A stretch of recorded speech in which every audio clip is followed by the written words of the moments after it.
Okay, so after that, hopefully not too abrupt transition. So it's important to note for this step, you're going to need a non-absorbent surface. So in this case, I'm going to be using instead of parchment paper or wax paper, I'm going to be using aluminum foil. This is totally waterproof. It cannot absorb. So we'll go ahead and get into this, and I'll talk more about why. So we are going to be making our fuel. Standard 631 percentage on your for black powder. Now, we're going to be making black powder with no dextrin, but it's going to be modified slightly. So, about 6 ounces of potassium nitrate here. This is going to be a fairly hefty batch. We need 3 ounces of charcoal.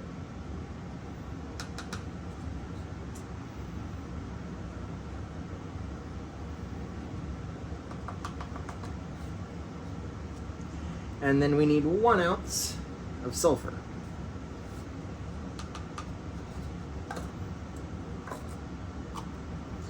Now, that gives us a perfect 10 ounces, which is our batch weight. But now we need to modify this specifically for the,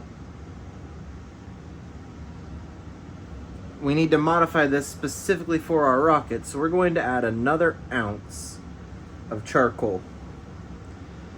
So now, the problem is that with black powder, generally we control the burn rate that it's going to go by controlling the grain size.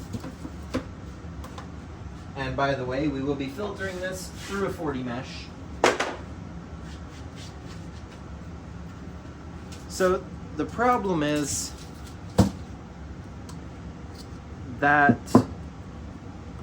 to control the burn rate of black powder, we generally would control our grain size. The bigger the grain, the slower they burn, and that holds true. The problem here is that we are going to be ramming this fuel into the rocket motors. So we're using no binder here because we need it to be easily crushable, meaning that grain size is not really going to be an option in this case, which makes things a little bit more interesting. So the reason that we're modifying this batch is because I've tested this before, and using all of the same ingredients, every time I make a new batch of charcoal, I have to test to make sure that it burns at the same rate. So if it burns too fast, the tube will build up too much pressure and it'll just pop. So the first time I tried this using the standard black powder recipe, it popped about 6 feet above the launch, which is not great. And that, I should mention, that was completely unloaded, so it would actually go probably earlier. So then on the other side of that, if it goes too slow, you're going to have basically a fountain that's pointing at the ground, and it's not going to go anywhere. Until either it gets too hot and it burns a hole through the side of your tube, or your fuel gets all consumed, in which case your rocket heading may go off. And that's not going to be good while it's still touching the ground. So instead of controlling the power of our black powder using the grain size, instead what we're going to do, there's 2 ways you can go about this. Now you could use finer grains of charcoal to end up increasing your power, because more surface area, they like each other better, they burn faster. I mean, that's pretty elementary. The problem is, whenever I make charcoal, I don't really have access to a way to measure something that small, because we're talking like 325 mesh.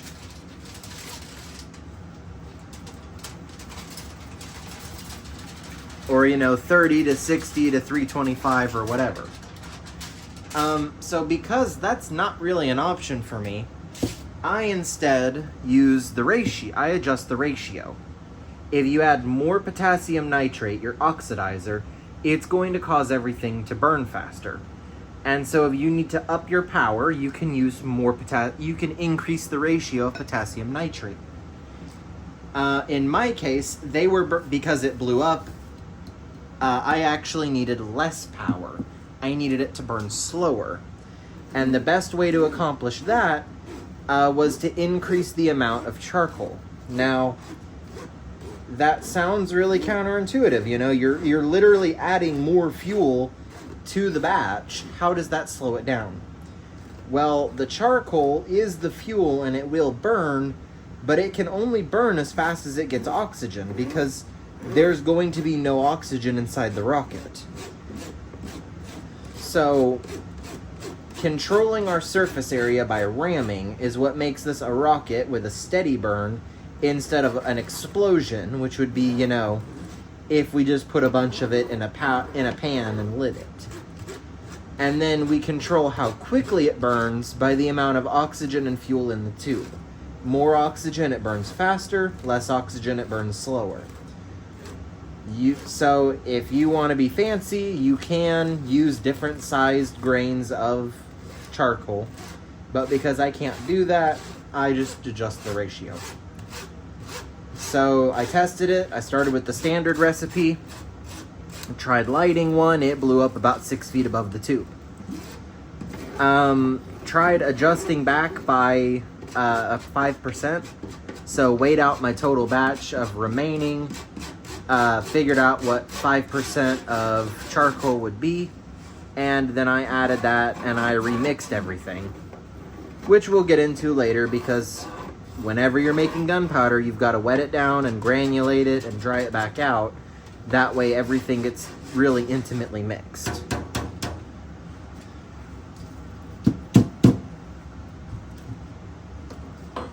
So that you have to do that step over and over and over again, and it takes a while. So don't wait to the last minute with this one. You've got to figure out your ratio because your ingredients are going to be different than mine. My charcoal is homemade using just local pine, and pine is one of the hotter burning woods. So my charcoal is actually gonna burn pretty fast and fairly strong. If you're commercial charcoal, you don't know what you're getting. It could be literally anything.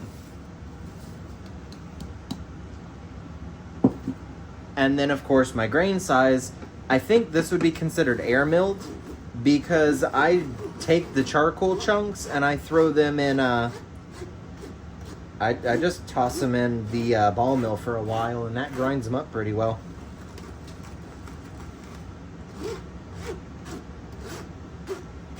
So once it grinds it down, then that's the charcoal I use.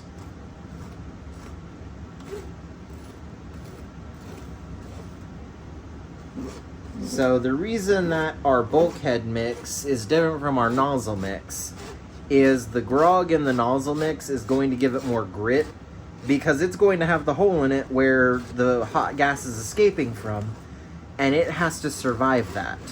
So the grog will give it a little bit of strength so that it can't blow out. It'll give it a little bit more grip so it can't be just shoved out of the rocket motor. And that's going to be kind of its purpose. Now, the grog actually works against us in the bulkhead because the bulkhead is just kind of the end cap to stop the fuel from reaching the rocket heading. Our problem is we want it to reach eventually, but we don't want it to reach immediately. And then on the other side of that, we want it to reach there at the right time after it's had a good chance to burn, and then we need it to not get hot enough in flight to ignite all of our stars. But at the same time, those stars have to be so sensitive that when they're exposed to the burst charge, that's enough to set them off. Because if they don't burn, nothing lights them, then we've, defeated the purpose of sending the rocket in the first place.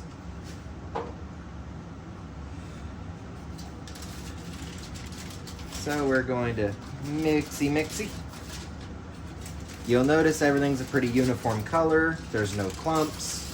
It all fits through the 40 mesh. We've mixed it 3 times, so it's fairly intimately mixed.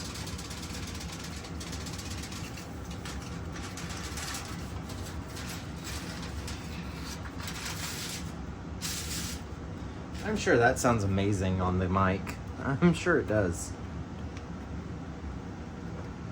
So we mixy.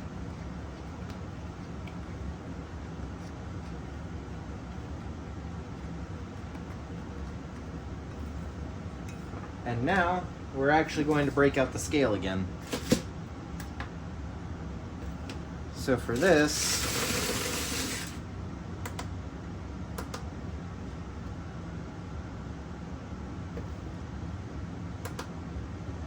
we're going to add about 3 ounces or so of water. But remember, boiling hot water.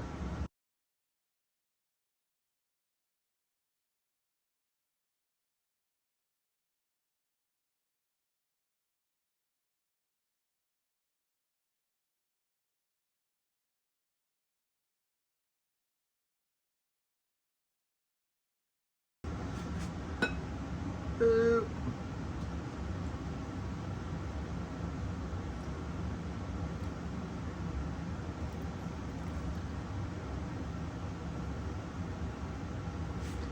You see, you gotta threaten it with more water and then it realizes that it's correct.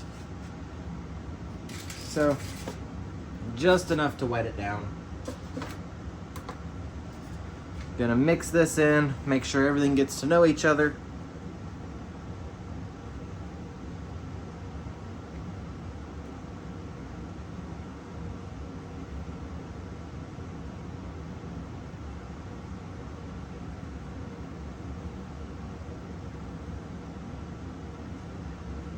So then the method we're actually going to use to granulate this is going to be a little bit different because we want to get everything really nice and consolidated.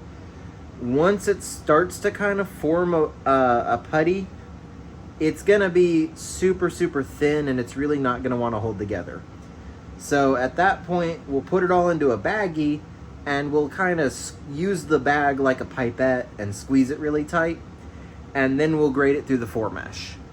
Once it's grated through the 4 mesh, it'll stay on the aluminum foil so that it can dry. And then once it's dry, it'll be ready to use in rocket motors. So again, no binder in this. Keep it separate from all the rest of your black powder. We're gonna need to keep track of which one this is. And if you're experimenting to find your correct ratio in your mix, then be sure you're writing down what you're doing, because you don't want to find the correct mix and then next time make a mistake, and then you make a whole bunch of shells and rockets and then they don't work. And now you have a bomb. A bomb that is conveniently knee level.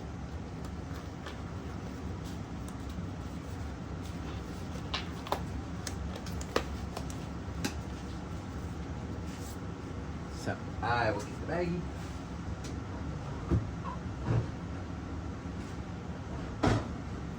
Y'all know my heretic tricks.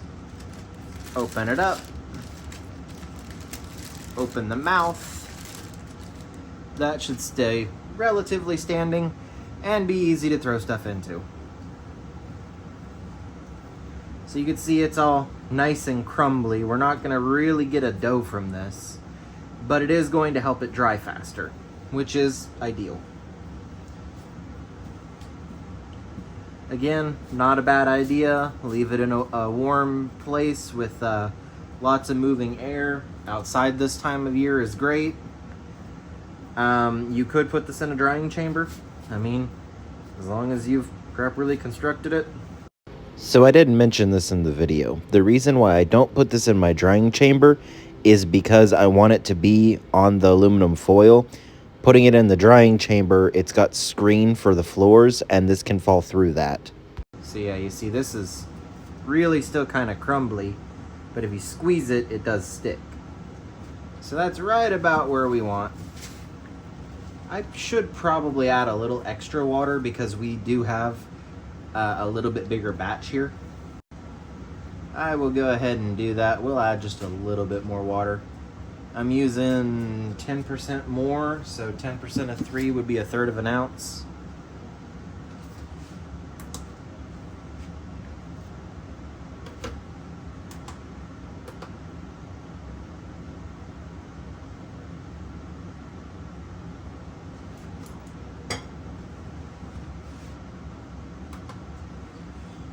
That should be about the right amount.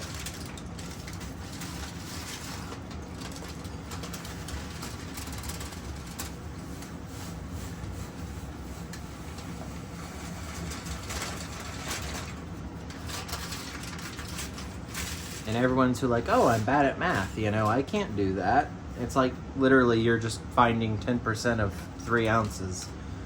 So you move the decimal place over 1, that becomes 0.30, and so you know 3/10 of an ounce is the correct answer. Like, you just can't overcomplicate it. Most of this stuff you plug into a calculator, like, okay, I need to find 0.6 of potassium nitrate. Okay, well, if I'm making a 10-ounce batch, I'm literally multiplying 0.6 by 10, or by 10%, bleh, 60% of 10, but remember, 60% of 10 is the same thing as 10% of 6. So, that ends up being 6 ounces. Or, I think I said that right. Y'all, hopefully you understand that. Look, I like to blow shit up. I'm not a math guy. There's a reason I plug all this shit into a calculator instead of doing it in my head. Because I have the dumb. Calculators have the smart. And I think I just understood why people think we're regressing as a species. No idea how that happened.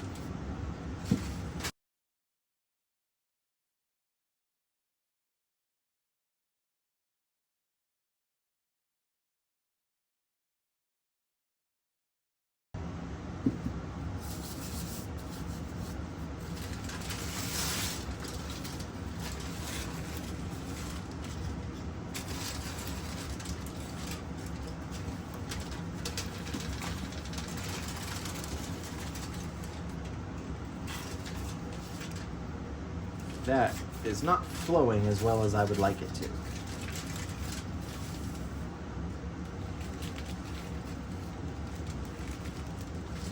And it occurs to me I may have needed the bigger bag.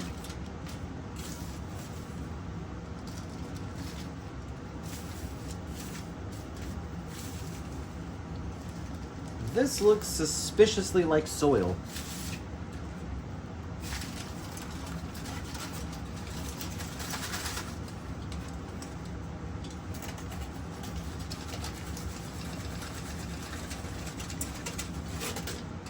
No wonder people in medieval times had so much trouble with black powder. Some guy invented it and was like, now is that the bag of black powder or is that the bag of potting soil? Don't pick wrong.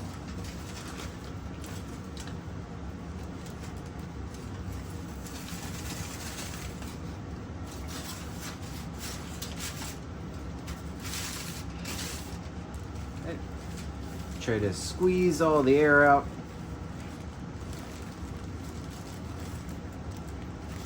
Now we're gonna pack it in, kind of squeeze over to one corner is the best way to do it, really. Yeah. A little bit more air out of there. Ah, it fucking split, no wonder.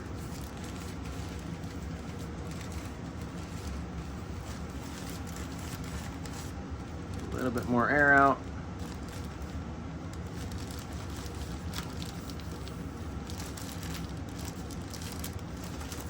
So once you have squeezed it all into one side of the bag, you can just grab it and start twisting. And this is where you find out how much air is still in there. So go ahead, let some of that air out.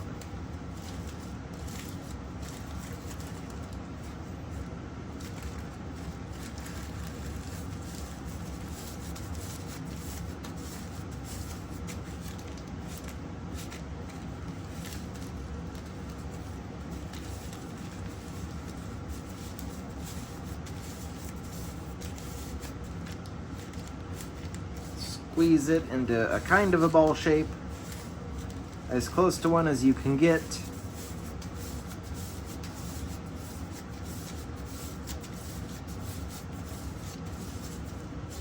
That is a fairly nice solid ball. You could hit somebody with it.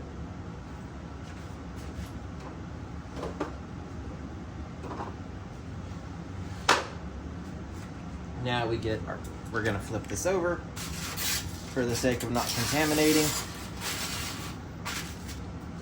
Get our 4-mesh. Get our little cannonball of black powder.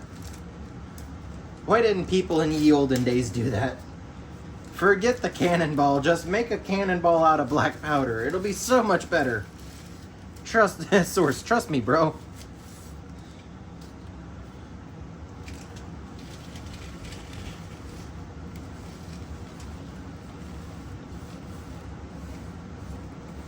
So you see that goes right on through there. Doesn't take a whole lot of effort. So now these, we want to spread out a little bit. Get them a nice even layer so that they'll dry a little bit faster.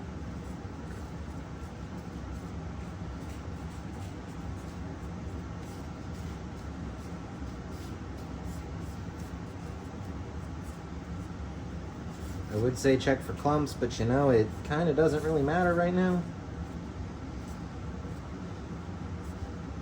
So once this dries, we will actually screen this again through the 12 mesh, and that will help make it more of a fine powder, because again, the closer to a powder it is, the easier it'll be to work with, and then the less air is going to be in there. So the less times we have to stop, add more, ram it again, stop, add more. It's just less air in there. It'll also make a smaller mess, because with no air in there, when you start ramming, it's not going to push any of the black powder back out. So this is my batch of current rocket fuel. You can see we're going to need some more, but it is a fairly fine powder. Lots of silica packets in there. Want it to stay nice and dry. So this will go outside to dry in the drying chamber, and we'll pick up where we left off with making our glitter shells. Because I am horribly out of order, I had some leftover rocket fuel from when I was developing my batch, so that's what you saw me ramming, or what you will see me ramming. This is the batch that we were making, which was outside a little bit too long, as evidenced by all the outside things that are in it, like that little piece of cottonwood. They'll either burn like the rest, or they will get screened out. So remember, this is dead soft. It's nice and dry, so we don't have to worry about a non-absorbent surface.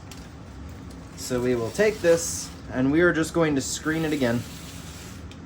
We've got the 10 mesh here, 10 or 12. Just pour that in.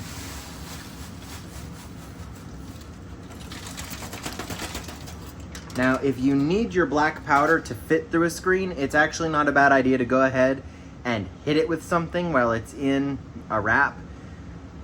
Probably don't hit aluminum foil. That sounds like a bad idea. It probably wouldn't hurt anything, but I wouldn't do it. Don't do anything I wouldn't do. And if you do, don't name it after me. So we've got our black powder here. We're just gonna grind it back through.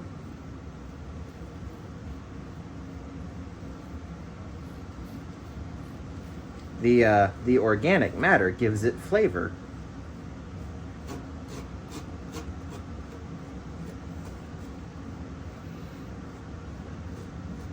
And I know what you're thinking, like, oh yeah, I'm just going to make it and then we'll be fine. And it's like, no. Remember, my first rocket, I did the standard batch with no modification. My rocket made it up. I don't even think, I was told it went up 6 feet. It didn't look like it moved to me.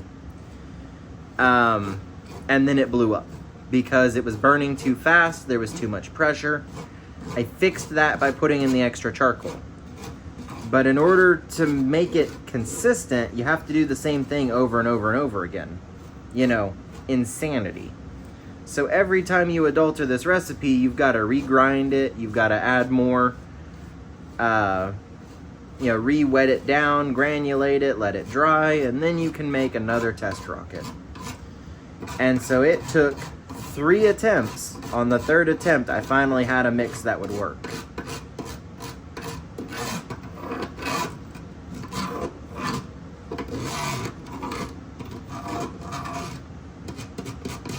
The other really nice thing is with screening it like this, instead of a true powder, it does kind of stay as a grain to some degree, but a grain that's really easily crushed.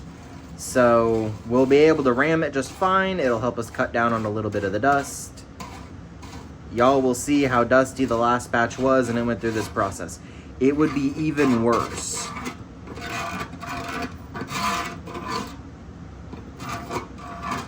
And that's kind of why we're sticking with the 12 mesh as our nice happy medium. Anything finer, you're making a lot of mess. Anything more coarse, and you don't get as much per scoop, so then you end up having to ram more to get it to work. Because remember, ramming is literally just taking the air out of it.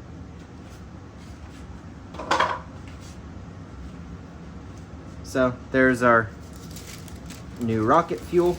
A little bit of organic matter for texture. Maybe it'll burn different colors, I don't know. So we have a container specifically marked for black powder, or for rocket fuel black powder.